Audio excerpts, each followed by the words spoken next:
ভাই উজ্জ্বল সাহেবের বাসা কোথায়? কোন উজ্জ্বল ভাই? এই যে আলু করেছিল উজ্জ্বল। ওই ওই পাথারে 500 টাকা আলু করেছিল ওই উজ্জ্বল। ওই যে ভাই বাসা, আর ওই যে কেবল ওই ভিক্ষা করতে বাড়াইছে। ও ভিক্ষা করছে কেন? ওই যে ভাই 500 টাকা আলু করেছিল। ও আচ্ছা আচ্ছা ঠিক আছে। এই যে ভাই, আপনি কি উজ্জ্বল সাহেব বলছেন? হ্যাঁ ভাই। ও, আমি হচ্ছে জজপুর থেকে আসছি। ভাই আপনি যে জলিল কলেস্টোরে আলু রাখিছিলেন হ্যাঁ সেটা ভাই। তো নিতে যাননি কেন? নিতে না যাওয়ার জন্য কোর্টে আপনার বিরুদ্ধে মামলা করে দিছে। এই যে তার নোটিশ নিয়ে এসেছি। আলু না নিয়ে গেলে তো আপনার জেল হয়ে যাবে। ভাই নোটিশ দিয়ে আমি কি করব ভাই? আলুর যে দাম আর যে খরচ হচ্ছে আলু করে, এখন 8 টাকা কেজি আলু, আর ওখানে দিতে হবে আমার 16 টাকা করে দিয়ে হচ্ছে ইয়ে আসা লাগবে, কাগজ দিয়ে আনতে হবে। তাহলে আমি আলু নিয়ে এসে কি করবো? আলু করে তো আমি ফকির হয়ে গেছি, যে ঋণ করে আলু নিছি, আমি এই জন্য ভিক্ষা করতে পারাইছি। এখন আলু নিয়ে আমি কি অবস্থা করবো আপনি জানেন?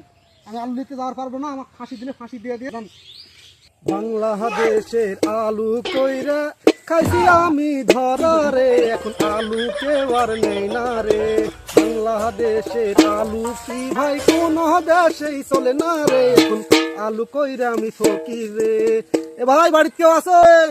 থাকলে ভিক্ষা দেন।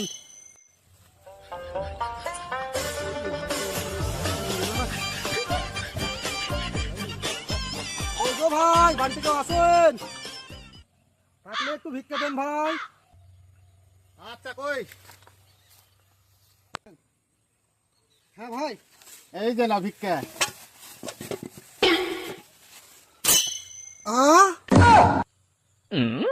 ভাই আমিও আলু করেছি ভাই, ঋণ করে আলু করেছি, কলেস্টোরে তোমার জায়গা নাই, কেউ কিনে হচ্ছে না, তাই ভিক্ষা দিয়ে শেষ করেছি।